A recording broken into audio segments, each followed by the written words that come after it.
ჩვენც გონია როგორც ჟურნალისტებს რომ ის კლიმატის ცვლილებები რაზეც ვსაუბრობთ რაღაც ხდება, მაგრამ რაც ხდება არის ძალიან შორს როგორც დროში, ისე სივრცეში.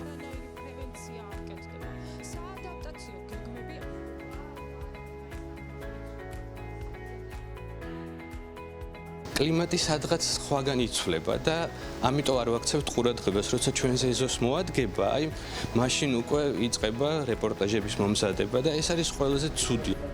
თუკი დავაკვირდებით საქართველოში, თუკი რომელიმე რეგიონს აქვს განსაკუთრებული ბუნებრივი რესურსი, ყველა ამ რეგიონისთვის ეს იქცა ძალიან დიდ წყევლად.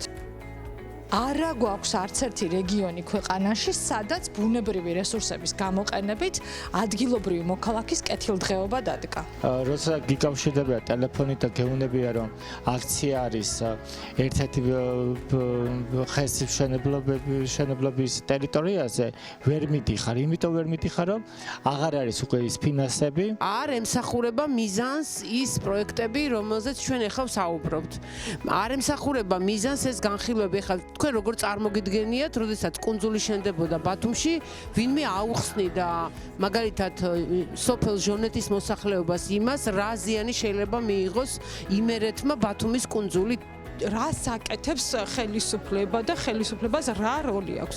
ძალიან დიდი როლი აქვს, გაკეთებით ფაქტობრივად ნული. იმ მომენტის სარგებელი ურჩევნიათ, ვიდრე რეალურად წლების შემდეგ დამდგარი პრობლემების პრევენცია.